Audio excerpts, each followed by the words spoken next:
Hello guys, this is Marivic Yamashita na nagpapasalamat po sa Sanish International sa wala po nilang sawang paggabay at pagsuporta sa aking case. Ngayon po ay nagranta po ang aking recognition of divorce. Kaya po kami po ay makakapag-umpisa na ng aking fiancé, ng aming buhay dito sa Japan after po namin magpakasal.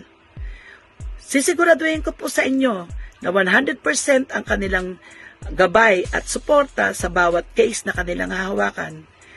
Wala pong sawa silang magtatrabaho hanggang sa mag-grant po ang inyo pong recognition of divorce. Kaya po mulit-muli, ako po ay magre-rekomenda sa opisina ng Sanish International dahil po sa aking case ay nakita ko po kung paano po sila magtrabaho.